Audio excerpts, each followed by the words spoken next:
iniciativa de reforma tributaria para clavarle impuestos a las comidas, a eso ni siquiera le alcanzaba.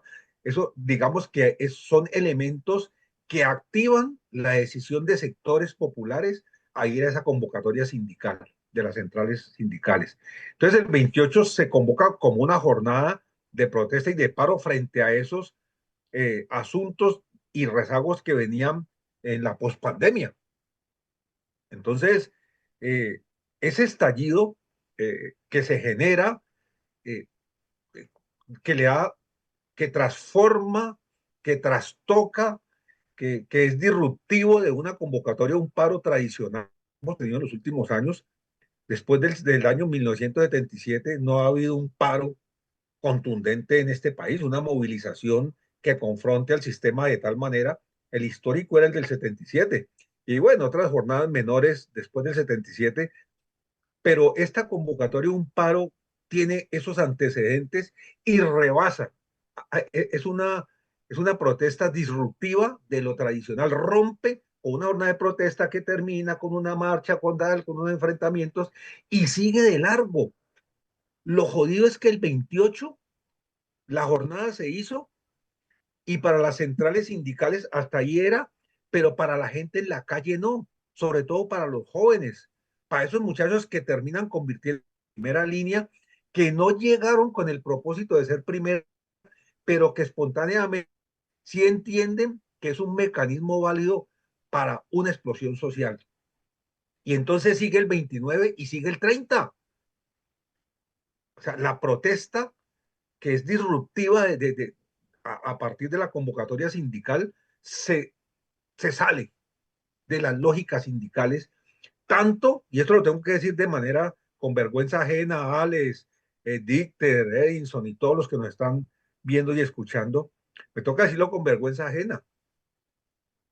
La Central Unitaria de Trabajadores CUT, el día 30 de abril, vísperas del 1 de mayo, como hoy, o sea, hace 4 años, hoy, la Central Unitaria saca un comunicado convocando a la movilización virtual,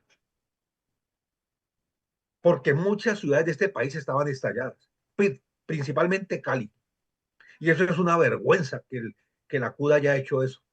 Bueno, eso tiene que ver con la composición del comité ejecutivo y las cosas que hay allí, etcétera. Pero eso ocurrió y eso no podemos perderlo de vista, porque eso da cuenta de por qué este movimiento pasa por encima. Y entonces ese comando de paro que estaba negociando con el gobierno algunos asuntos pasa a un segundo plano porque las demandas de estos muchachos, de estas primeras líneas, trascienden el formalismo de un pliego de acciones, del presidente, de las formas en que ellos se organizan en esos primeros días y los 2 meses y medio posteriores no tienen nada que ver con lo sindical, que es el origen de la convocatoria. Entonces lo que termina pasando es que hay una disrupción de la protesta, se sale del cliché formal, incluso con opiniones de que el 1 de mayo era mejor que la gente no fuera a marchar, porque ahí estaban los de la primera línea alborotados, y yo creo que eso es muy inconsecuente con un movimiento como el que ocurrió en ese momento. Yo con esto no quiero molestar a los ejecutivos de la CUNY, a los directivos, estoy reseñando la realidad porque usted me preguntó, Alex, como siempre hace preguntas de las que sabemos, la perspectiva sociológica me corresponde a mí decirla muy a pesar de que yo quiero la CUT, de que estuve en su fundación en 1986, de que he sido sindicalista, pero como reseñador de los procesos sociales, tengo que decir que eso ocurrió, Alex. Y eso es vergüenza, eso es vergonzante. Entonces, bueno, seguiremos conversando, pero los orígenes están allí y esto tiene todos unos entramados que iremos analizando poco a poco. Bueno, muy amable, profesor Carlos. Voy con Dicter, abogado Dicter. Usted tuvo la oportunidad de atender, de mirar desde el punto de vista jurídico lo que sucedió en ese 28 de abril y cómo Cali se convierte en la precursora de un movimiento social importante que la historia y muchos no podrán borrar de lo que fue el aporte a una construcción de un nuevo país. Pero en ese sentido, la expresión de lo que recoge Cali, ¿cree usted, Dicter, que era el sentir de todo el país? porque es que en Cali veníamos de una crisis producto de la pandemia, el COVID-19, de unos planes de desarrollo que en ningún momento identificaron a la sociedad caleña y más a los jóvenes y a las clases sociales más desfavorecidos, y veíamos un nivel de desempleo inmensamente alto. Esto representaba Cali, o fue el grito de Cali que amplificó el resto del país, doctor Dieter. Bueno, yo creo que Cali no solamente representa, o sea, Cali tiene sus particularidades. Es una ciudad que acoge a una cantidad de gente desplazada por parte de la violencia, todo este suroccidente colombiano, gente que pues ha buscado inclusive ocupación de terrenos aquí que en su momento eran ejidales, son ejidales y se ha apropiado determinadas familias de los mismos, en donde realmente el Estado ha sido muy ausente frente a toda esta población. Pero yo diría que Cali de todos modos representa, o sea, lo que pasó en Cali, eh, diríamos que sí, recoge mucho de lo que sucede a nivel país, pero también creo que inclusive es eco de lo que venía sucediendo o viene sucediendo a nivel mundial. Es decir, recordemos que para ese entonces había a nivel mundial una serie de movilizaciones de los llamados indignados, ¿no? Indignados los hubo en Chile, en Francia, en China, inclusive hay un antecedente bien interesante sobre los cuales hay unos documentales bien importantes como es Ucrania. Entonces, las movilizaciones también se vieron, dijéramos, promovidas por todo este auge de las redes sociales, que es un fenómeno bien importante y que aquí en Cali, pues también tuvo un papel bien importante. Recordemos, con Carlos González, lo podemos dar fe de ello, el papel que aquí, por ejemplo, cumplió Canal 2, inclusive en Cali también vino a parar el Canal 3 de Bogotá.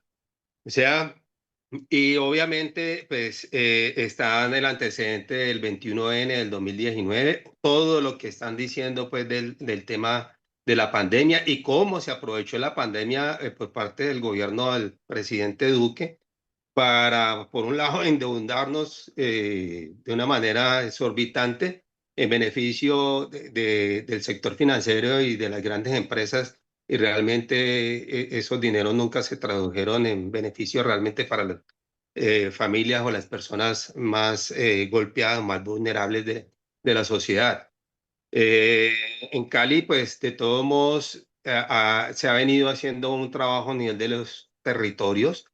Recordemos que esto, por ejemplo, de PR no surge propiamente allí en esa protesta, sino que ya venía desde el 2019 en que la gente pues, se venía organizando precisamente para exigir o reclamar derechos. Bueno, fue un episodio que ha marcado pues, en gran medida la historia de este país, pero creo que se conjugó también con un proceso que ya venía de tiempo atrás avanzando, con la izquierda en Colombia y que inclusive desde los tiempos de Carlos Gaviria Díaz se venía viendo que veníamos evolucionando en el tema político para llegar a lo que pasó precisamente para el 2020, digo, para las elecciones de presidenciales que llevaron a Gustavo Petro a ser elegido.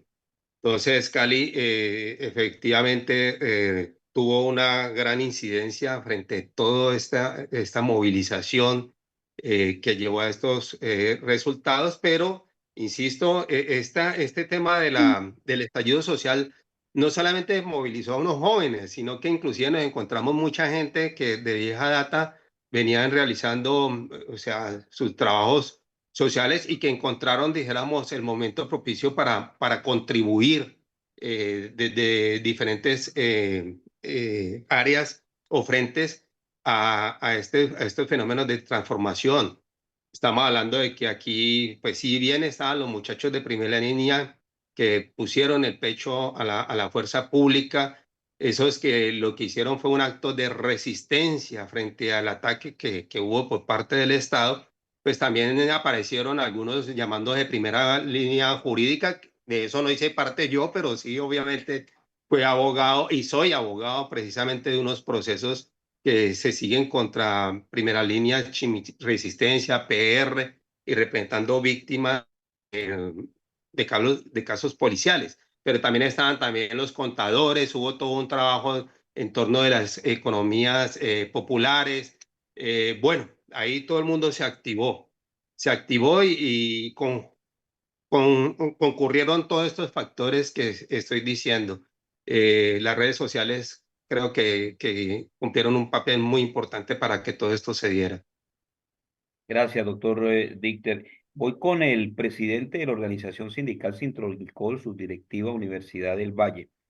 Edison, usted representa a los trabajadores de la Universidad del Valle, pero estamos hablando de ese momento importante de Cali, donde también el tema de la situación crítica de la educación superior, también la educación, digamos que media, generaba preocupación, porque el tema de la cobertura universitaria, de la gratuidad, todo eso no existía y que muchos estudiantes, muchos jóvenes sin oportunidades, pues también expresaron de que estaban al margen de tener el derecho universal de la educación. Su lectura, su aporte frente a este fenómeno que se suma al estallido social que lideró Cali, precursora de la independencia, pero también precursora de las manifestaciones sociales que identifican al país. Sí, Alex, y compañeros, relacionado con el tema de las necesidades que manifestaban los jóvenes, indudablemente estaba el tema de la educación. Y por supuesto, digamos, en diferentes entes territoriales, entre ellos precisamente el mismo distrito eh, de Cali, se empezó a hablar eh, precisamente de esas posibilidades que le iban a dar a los jóvenes producto de ese fenómeno social, pues, y que se suscitó con el estallido. Pero aquí quiero hacer, digamos, mención a algo porque es importante, sin embargo, expresar a partir de esos Presidente, aportes a lo... Edison, ¿es posible que usted encienda la cámara? Si le es posible, se lo Ya, agradeceríamos. voy en un transporte, ya voy llegando a la Ok, vivienda listo, y me continuemos, Edison. permiten. Entonces, digamos que lo importante en estos momentos, digamos, y lo que se presentó, digamos, como de gran calado, fue esa unidad, y tengo que decirlo, en el territorio mismo de la universidad, en términos del aporte a este proceso del estallido, la unidad obrero-estudiantil. Hay que expresarlo de manera muy, muy concreta, porque trasciende, ¿no? Si bien es cierto, hubo un comportamiento de integrantes del Comité Ejecutivo de la Central Unitaria de Trabajadores, y aquí voy a atreverme a hacer voy a desclasificar documentos. Ya después de 4 años uno no puede ponerse a tapar el sol con un dedo. Pero lo cierto es que, a propósito de lo que se está discutiendo en este momento a nivel nacional, la famosa Indiamenta, de la cual evidentemente nos sentimos muy orgullosos, la famosa Indiamenta, fue precisamente por ese mismo momento que la Indiamenta estaba haciendo presencia en la Universidad del Valle. Y los muchachos, en sus diferentes puntos, precisamente producto de ese ejercicio de resistencia que surge de manera espontánea, a absolutamente nadie estaban escuchando. Y llegó la Indiamenta y los muchachos entendieron a partir precisamente de esos saberes ancestrales, a propósito del tema de la educación y de los distintos, digamos, como conocimientos existentes alrededor de la materia, y escucharon. Y se logró establecer algún tipo de coordinación para efectos de poder generar el impacto que generó la ciudad. Y lo expreso de manera muy sensata porque precisamente las autoridades indígenas, en su momento dado, cuando escuchaban a los muchachos a través de este servidor, le pedían que nuestros compañeros representantes del nivel nacional, de nuestra central, pudiesen precisamente participar de esos escenarios y poder avanzar. Y lastimosamente nuestros compañeros del nivel nacional, no sé si se llenaron de miedo, de qué, no actuaron a la altura y omitían. De tal forma que sí hubo expresiones obviamente de los obreros y de los trabajadores y del estudiantado de la misma institución que estuvieron en los diferentes puntos, precisamente aportando y generando escenarios de construcción en los cuales precisamente se desencadenaron inclusive hasta programas posteriormente para ayudar a nuestros compañeros y compañeras de los diferentes puntos de resistencia, ayudar a ingresar a la educación superior, lo que convirtieron precisamente posteriormente en expresiones ya manifestadas en el programa de gobierno del gobierno actual que tienen que ver pues precisamente con la gratuidad. Entonces, digamos que esos impulsos, precisamente entre los diferentes estamentos, entre las diferentes, digamos, expresiones colectivas, no solamente en el interior de la universidad, sino disgregados en todos los territorios, porque evidentemente otras ciudades capitales también tuvieron sus puntos de resistencia, es lo que hoy contribuye a partir de ese acumulado histórico en lo que se está construyendo actualmente y que es un acumulado que no se puede dejar de lado y que pues obviamente por primera vez en la historia existe un gobierno de carácter progresista en nuestro país y que mañana va a continuar evidentemente expresándose, lo logra condensar y que hay una juventud y una potencia, digamos, allá, digamos, que emerge, pero al mismo tiempo también con una sabiduría de compañeros y compañeras que ayudan a que esto tenga un buen propósito y se lleve a buen puerto. Y pues no sobra decirlo de que el hecho de que hoy existan programas de carácter social, como lo que ha señalado Alex con relación a la educación superior, en este caso la implementación de la gratuidad como tal, es en honor también a estos compañeros que han caído, ¿sí? Que se señala pues son más de 80 a nivel nacional, en Cali se señala son más de 60 y que también hay algunos están en los establecimientos carcelarios bajo este régimen de impunidad, porque también hay cientos de compañeros en establecimientos carcelarios que dieron obviamente todo de sí para que este, este momento, digamos, histórico sea de transformación. Era ello, gracias Alex. Muchas gracias, Edison Méndez, presidente de Citrolicor Universidad del Valle. Próximo a subirse a un avión y atendiendo siempre los requerimientos de la información es José Misiades Sánchez. José Misiades, defensor de derechos humanos, una juventud, una ladera de pobreza marginada, sin falta de oportunidades, hace parte también de la expresión y la inconformidad y la falta de gobernanza en una ciudad como Santiago de Cali, José Misiades.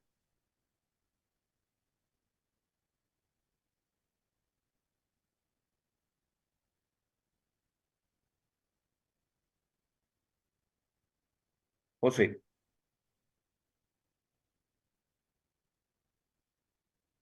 Como que ya se subió al avión.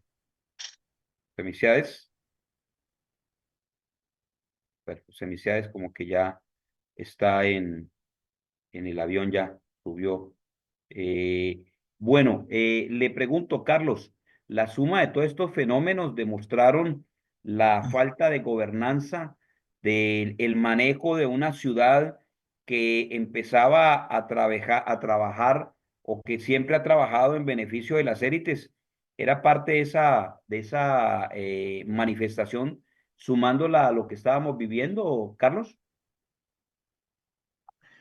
Sí, definitivamente tiene que ver con un acumulado que se venía gestando eh, de un lado el componente universitario por las movilizaciones de 2018 y 2019, que fue un movimiento nacional universitario frente al gobierno de Duque. Pero en esta convocatoria sí da un parte de confrontación hacia las élites. Las élites vallecaucanas forman parte de todo ese entramado nacional que atenta contra los derechos de los ciudadanos, de los jóvenes, con la falta de oportunidades, con esa negación de opciones laborales, de opciones de trabajo.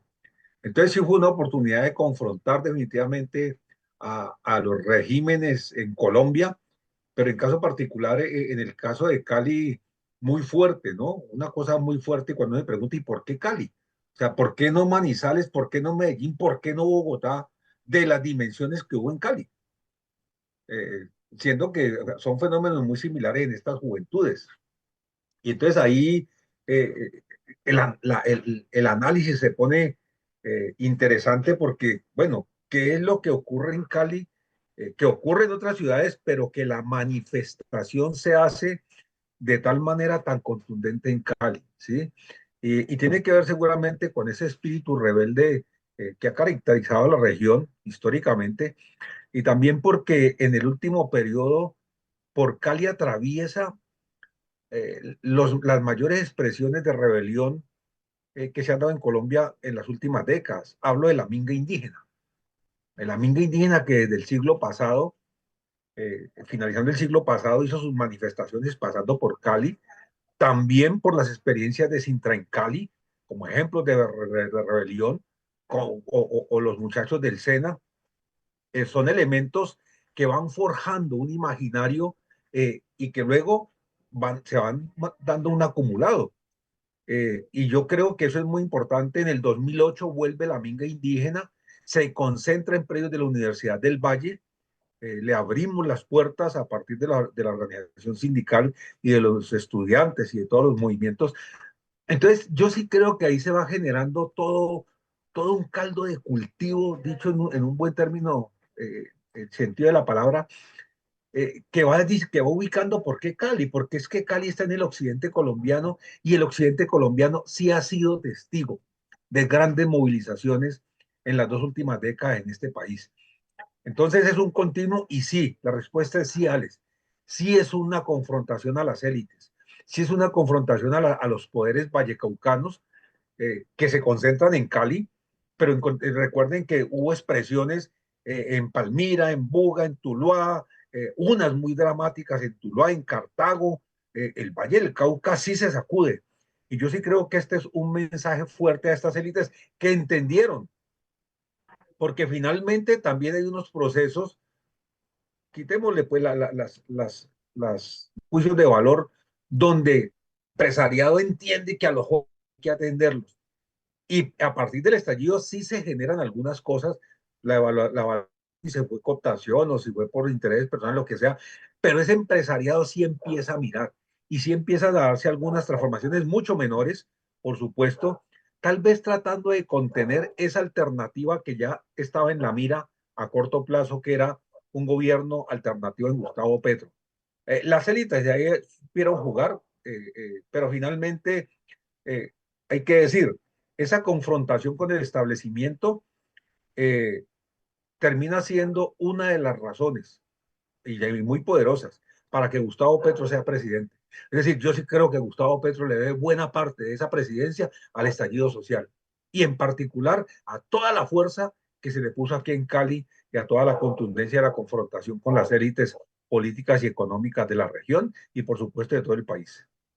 Uno de los temas, Dicter, tiene que ver con los fenómenos de violencia y de delincuencia que vive la ciudad de Cali y que se señalaba la ciudad de Cali en ese momento. También podríamos decir que esas estructuras que cerraban, que oprimían, que presionaban a gran parte de los jóvenes que rechazaban la posibilidad o casi que la obligación de pertenecer a estos grupos, también se convierte en un detonante.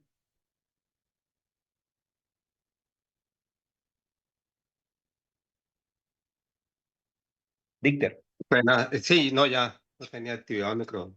No, seguramente aquí efectivamente, pues operan varias organizaciones, como decimos, margen de la ley, que están ahí, pues, tras el telón operando.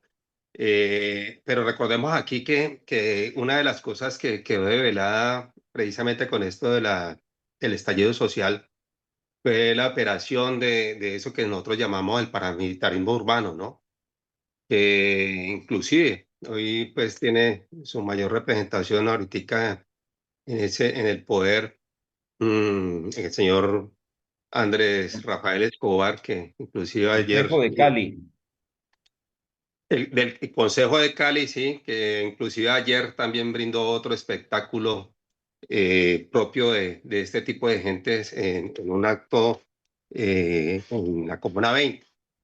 Entonces, y después quedó claramente establecido por noticias que fueron obviamente públicas, entonces, de cómo aquí habían organizaciones precisamente tras el tráfico de armas y que inclusive ese tráfico de armas estaba conducido precisamente para atacar a los manifestantes. De eso, pues hay unas personas detenidas y bueno, esperemos que de todo modo eso arroje resultados porque eso da cuenta, pues, inclusive en parte de lo que pasó en Ciudad Jardín, precisamente el 28 de mayo, cuando se conmemoraba el primer mes de iniciar las protestas.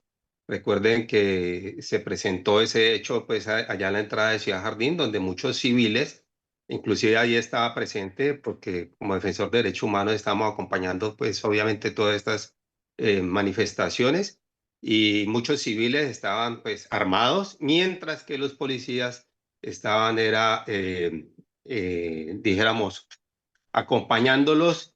Los policías arrojaban piedras y los otros arrojaban balas. Entonces, sí, es preocupante la situación que se presenta en Cali con unas organizaciones muy fuertes de orden criminal que tienen, o sea, arraigo en esta clase dirigente, en estas clases sociales que gobiernan en la región, que inclusive tienen presencia en las zonas de ladera, en las zonas de del oriente caleño y hacen víctimas precisamente de ellos a los jóvenes, a los niños que están allí pues en esas condiciones tan difíciles, tanto materia fácil de este tipo de organizaciones. Entonces, creo que pues la situación no sabemos si ha cambiado, inclusive pues aquí hoy teníamos una reunión precisamente con organizaciones de derechos humanos en donde hacen las denuncias de lo que sigue operando en estos sectores y que precisamente, como tú lo dices, al momento de preguntar, pues oprimen y fuerzan a los jóvenes que están en estas condiciones a ser parte de las mismas. Gracias, Dicter. Presidente Edison, hablemos como para ir consolidando esta estructura, porque pues en un programa nos queda muy difícil poder analizar todo lo que ha significado el estallido social. Y quiero pedirle que me ayude a mirar en ese orden de ideas que hemos venido analizando, construyendo, anexando, articulando las unas con las otras. ¿Cómo podríamos definir quiénes entonces fueron los actores de este movimiento social en Cali que hoy estamos conmemorando 4 años? ¿Cuáles serían esos actores, Edison?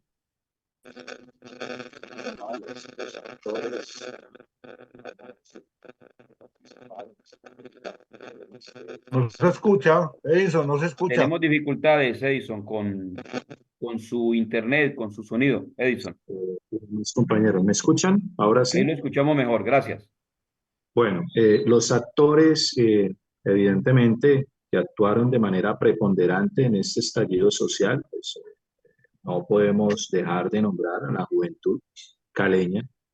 Sin embargo, también estuvo acompañada de indígenas, pueblos negros o afrodescendientes, trabajadores y trabajadoras, compañeros y compañeras, inclusive muchos pensionados y jubilados, porque la lucha nunca se jubila o se pensiona, y una diversidad, digamos, de expresiones de los movimientos sociales y populares, y preponderantemente porque la juventud como sujeto, evidentemente, porque fue un escenario que aunque surge de manera aparentemente espontánea, es una expresión que venía ya en efervescencia y que es como el sumo, digamos, lo que se logra, digamos, consolidar en ese momento dado, es un poco esa esa relación existente de carácter intergeneracional y que se ve reflejada de una u otra forma en el avasallaje de este paquetazo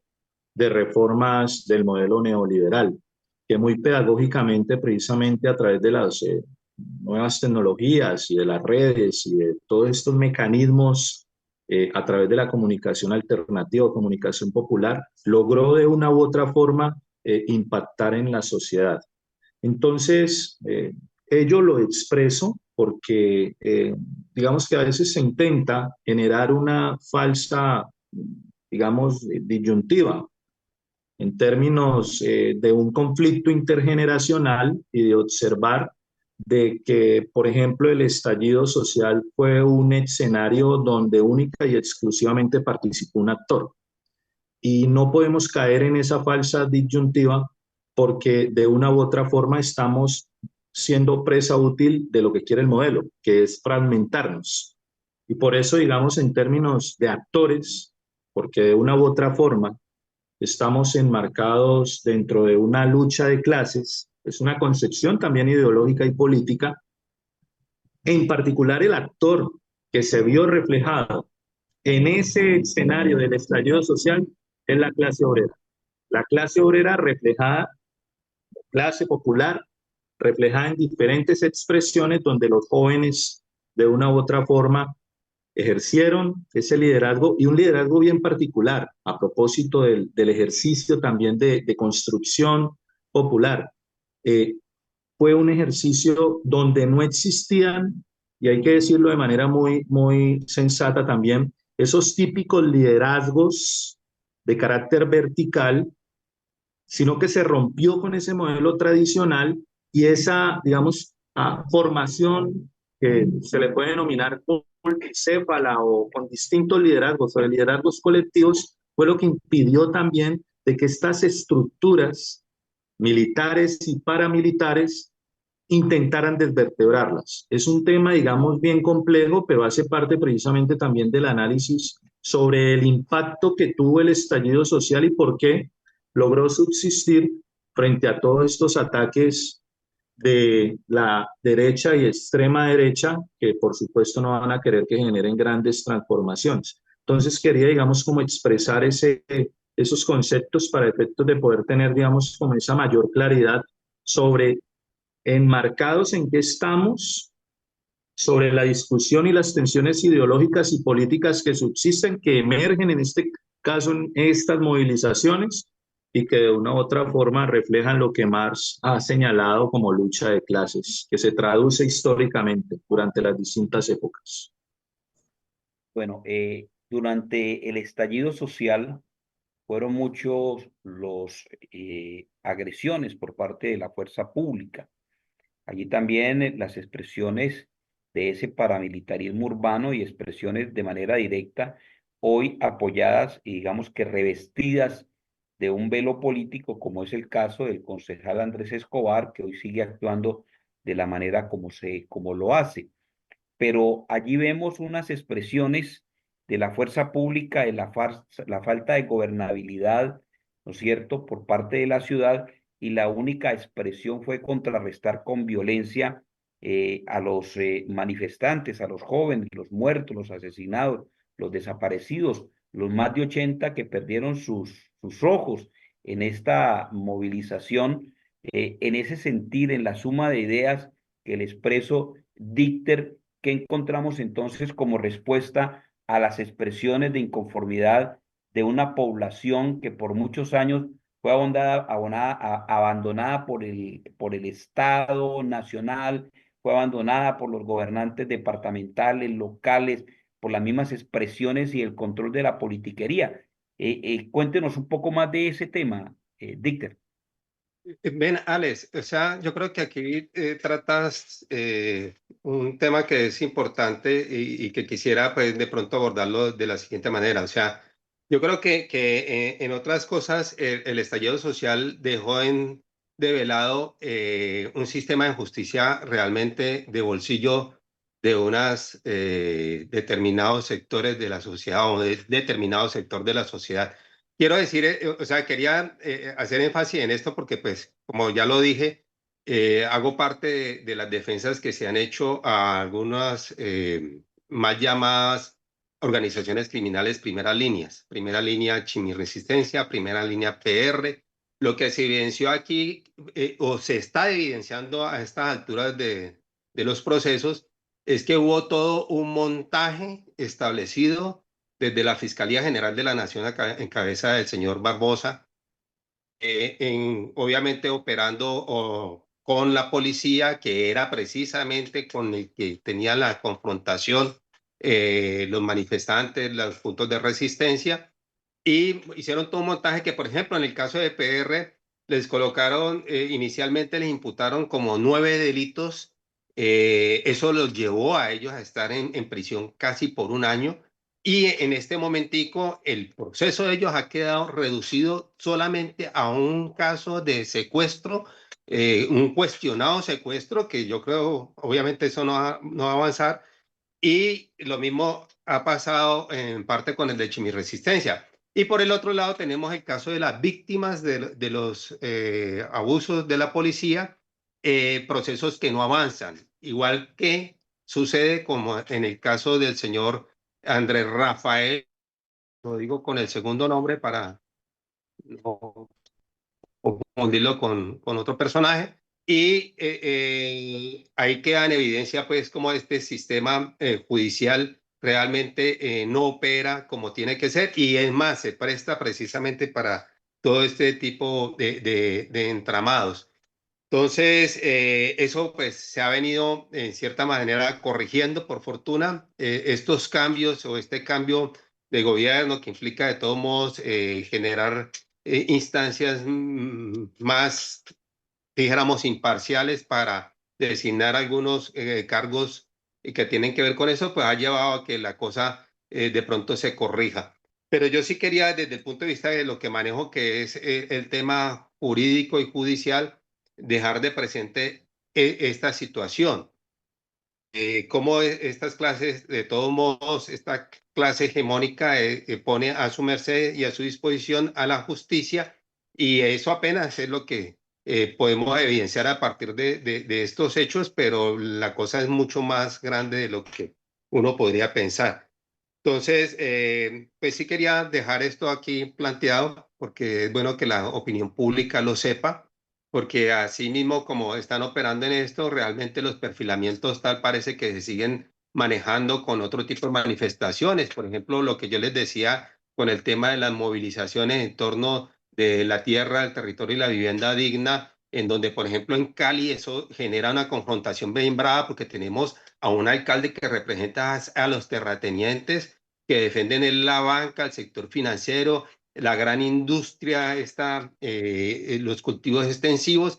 Y allí, por ejemplo, en la alcaldía tenemos como secretario de seguridad a una persona muy cuestionada como el señor Jairo García, que tiene que ver con esta plataforma Pegasus, pues que se utilizó para seguir a personas de la oposición, y que en una ciudad en donde la violencia está tan disparada, resulta que no entendemos cómo una persona como esta sigue en un cargo tan importante, siendo que no está dando los resultados, y uno pensaría inclusive que todo esto que estamos viendo en Cali de nivel de violencia, de pronto terminan siendo funcionales para una oposición a un gobierno nacional, y de ahí pues ustedes saben que viene todo un discurso de esa extrema derecha que quiere supuestamente solucionar esto de una manera diferente, y les da pues el argumento jurídico, digo jurídico, no, político, para sostenerse.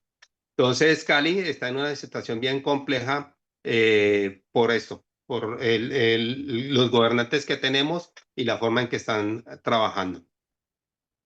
Bueno, nos estamos acercando al tiempo de nuestro espacio, terminar nuestro espacio, pero permítame saludar y le doy cabida para que nos dé un comentario muy breve a César Bowley Castillo, que es, como nos comentaba el profesor Carlos González, que está en los Estados Unidos, en la Universidad de California, haciendo su doctorado, muy interesado en conocer detalles de esta realidad, de lo que fue el estallido social. César, tenga usted buenas noches.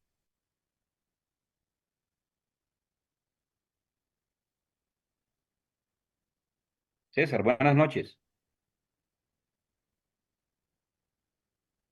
Bueno, tenemos dificultades allí con César. Carlos González, profesor Carlos González. Hoy es 29-30 de abril. Hoy es 30 de abril del 2025. Conmemoramos el 28 de abril, los 4 años del estallido social. Una Colombia después, 4 años después, con un gobierno progresista. Háganos un análisis desde el punto de vista sociológico de esta Colombia hoy que sigue buscando cambiarla y que sigue frenando o que busca expresiones, digamos que constitucionales para rechazar, para frenar y para buscar el avance, una reforma de un gobierno que llegó y que nace del sentimiento de un pueblo inconforme. Bien, a mí me parece que del estallido social a hoy, que es como el más que me estás preguntando, Alex, y con la llegada del gobierno de Petro, ha habido un avance significativo en algunos asuntos sociales, pero quiero significar donde sociológicamente podemos plantear que ha habido un avance en formación ciudadana, en opinión política. Creo que la ciudadanía hoy habla de temas que hace 4 años atrás no se hablaban. Temas como saber que hay un derecho de participación ciudadana que se llama consulta popular, eh, que de alguna manera niveles de la sociedad se conversaba, pero que hoy la gente está en tono eso por populismo, por la reforma laboral, por lo que sea. Esa y otras categorías que este gobierno ha puesto a jugar públicamente, yo sí creo que ha habido un proceso de formación ciudadana importante. Y yo sí creo que eso debería verse reflejado, por lo menos en términos cuantitativos, ahora de las elecciones. Seguramente hay unos procesos cualitativos si uno examina diferentes sectores sociales que todavía quedan ecos del social, formas organizativas, procesos comunitarios, huertas, comedores, todo esto sigue funcionando territorialmente. Pero yo sí creo que hay una nueva forma de pensar algunos asuntos de las políticas públicas. Y yo creo que se debe a la forma agresiva en que este gobierno ha decidido volver los temas de conversación. Yo le garantizo que ninguno de los que estamos aquí, voy a ser atrevido, teníamos ni idea de cómo funcionaba el sistema de salud. Además de echarle el madrazo a las EPS, porque siempre, pero toda la estructura, todo el engranaje que ha quedado develado, eso nunca pasó. Y nunca teníamos idea de lo que, sí, pensamos, sí, eso de robar la plata y tal, pero con la exactitud, los circuitos, los implicados, todo lo que hay en juego en el tema salud, por ejemplo, no se sabía. Eso y muchas otras cosas más han formado parte de esa agenda pública del estallido social para acá. Y yo como ciudadano, como militante político, como sociólogo, como líder sindical, tengo pleno conocimiento que antes eso no era de la agenda pública. Esas discusiones tenían ciertos niveles donde se discutían esas cosas, pero que hoy Juan Pueblo esté discutiendo esos temas me parece un avance muy significativo. Me parece que hay un cambio que no es notorio, que no es cuánto me eché al bolsillo, si me dieron yo no sé qué, ni si el subsidio de no sé qué, ni si Petro cumplió. Eso tiene unos impactos a, a mediano y a largo plazo, porque se trata de enfrentarse a unas improntas de ignorancia política, de ignorancia de lo público, una impronta profunda con la que han sometido a este pueblo y empezar a conversar cosas de la agenda pública. Eso a mí me parece una cosa impresionante. Independiente de los resultados y los juicios que uno pueda hacer del gobierno de Gustavo Petro, habida cuenta de todas las tensiones y los poderes y contrapoderes que hay allí en juego. Entonces yo sí creo que ha habido un cambio sustancial. Yo creo que estos jóvenes andan en unas dinámicas que uno las critica, que mantienen pegados de las redes, que no sé qué, que oyendo reggaetón, todo eso, pero sí hay un proceso, y lo digo con conocimiento de causa que me permite ser profesor con los estudiantes y oír las conversaciones y oír en qué proyectos andan, en sus barrios, en sus sectores, y no necesariamente porque todos sean estudiantes universitarios. Entonces yo sí creo que a partir de ese estallido social y la fortuna que se tuvo de tener un gobierno que ha permitido que en la agenda pública se discutan temas políticos, temas sociales, es una gran ganancia que ojalá, repito, se reflejen cualitativamente a la hora electoral. Eso es muy probable, es una expectativa que tenemos. Ahí hay una primera medición que va a ocurrir pronto, que es lo de la consulta popular. Eh, de pronto hay sorpresas allí para los que creen que eso no va a salir tan bien. Muy amable, Carlos. Edison, presidente de Sintronicol, subdirectivo Universidad del Valle, 28 de abril del 2021, 28 de abril del 2025. Colombia en ese análisis. Sí, el análisis es muy concreto. Entre el 2021 y el 2025 se han suscitado una serie de fenómenos, no solamente desde el punto de vista social, sino también de que quienes tradicionalmente estaban en el gobierno, de una u otra forma en estos momentos están utilizando todas sus estructuras de poder precisamente para intentar desestabilizar el ejecutivo existente. Y frente a esa realidad desde el punto de vista político, la sociedad colombiana está profundizando en materia de democracia. Y cuando se señala profundizar en materia de democracia, indudablemente también pasa por un tema que es absolutamente transversal y tiene que ver con la solución política del conflicto social, armado, político y económico que existe en nuestro país. Y esa realidad que estamos viviendo en estos momentos nos permite también leer de primera mano lo que está sucediendo en los territorios. El estallido, digamos que permitió de una u otra manera que se develen ciertos asuntos que antes eran propios de la discusión en las élites. Y por supuesto, de los sectores populares, tanto en la ciudad como también en el campo, se miren, digamos, estas problemáticas de carácter integral, ha permitido de una u otra manera, como lo decía muy bien Carlos, no solamente la cualificación, sino que creo que estamos avanzando en términos de lo que significa la identidad de nuestra nación. Y esa identidad de nuestra nación nos permite obviamente avanzar hacia los orígenes y esas raíces que existen. Ahora, hay un reto inmenso. Hay un reto inmenso en cómo leer esa, digamos, democratización del país, sobre todo porque ha puesto a los sectores alternativos, digamos, de expresiones de las izquierdas, a dialogar con algunos sectores que de una u otra forma tradicionalmente también han sido de estos actores del poder en nuestro país. Y ello, esa lectura del Estado, esa lectura de los territorios, ese análisis también por preocuparse, sobre todo porque el Estado se convierta en un instrumento y no como ese enemigo permanente, digamos, en términos de las transformaciones, sino en un instrumento para efectos de avanzar a una mejor realidad en nuestro país, yo creo que es el gran avance.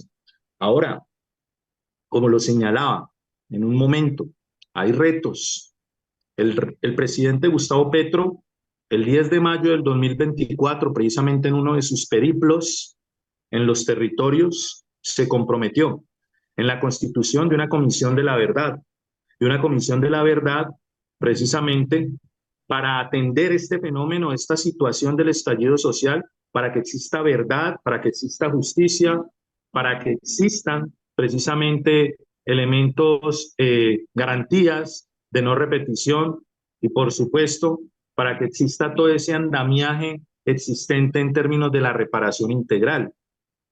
Y hasta el sol de hoy es un llamado precisamente que se le hace al gobierno nacional de que en aras de generar transformaciones y que en este campo en particular que tiene que ver con las víctimas que generó el estallido social o han generado, podamos avanzar en elementos de transformación.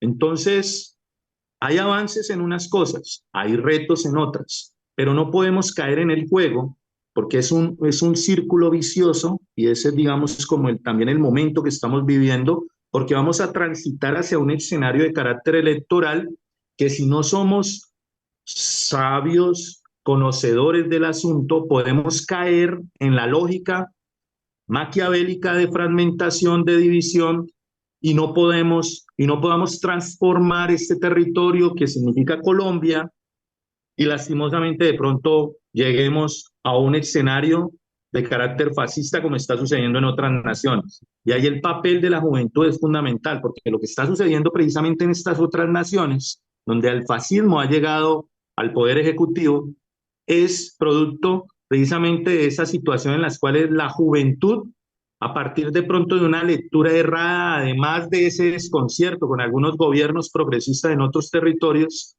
ha tomado decisiones que no han sido las más adecuadas. Entonces yo creo que lo que estamos viviendo a raíz de los espejos que se observan en otros estados-nación nos permite obviamente vislumbrar un camino en el cual los escenarios de pedagogía como los que se están generando en estos momentos con la consulta, entre otros, pues nos permitirán profundizar en la democracia y por supuesto avanzar en las transformaciones para la paz, que es el propósito fundamental de este país. Dicter, para terminar, eh, abril 28 del 2021, abril 28 del 2025. ¿Qué ha cambiado Colombia? ¿Qué ha dejado? ¿Qué se recoge de ese estallido social, de ese aporte a un nuevo país que hizo la ciudad de Santiago de Cali? No, pues yo creo que sí, se ha avanzado bastante. Hay una cosa que en la actualidad pues se ha quedado en evidencia, precisamente que eso que en su momento fue motivo de indignación, de rechazo y de este estallido, o sea, que motivó este estallido, tal como es en una palabra, la corrupción. Pero hoy en día realmente nos hemos dado cuenta, gracias a un gobierno que no ha conectado con la corrupción, que no ha atornillado funcionarios, por cercanos que le sean, es los niveles de corrupción que habían en el Estado. Es decir, lo que ha quedado en evidencia aquí es toda esa cantidad de billones de plata que se perdía precisamente por el manejo que estas estructuras criminales en cabeza de reconocidos políticos, empresarios, medios de comunicación inclusive, tenían desangrado el país. Y la gente entonces ante eso no es ciega. Y eso va a tener un impacto, creo que muy importante para las futuras elecciones, porque la gente tendrá que elegir entre volver a aceptar eso que solamente se traduce en violencia y miseria para todos, o seguir avanzando en depurar las instituciones como se viene dando a raíz de este gobierno. Y creo que hay otro punto bien importante que precisamente nosotros que estamos en redes, el manejo que vienen haciendo de los medios públicos me ha parecido supremamente acertado. Es decir,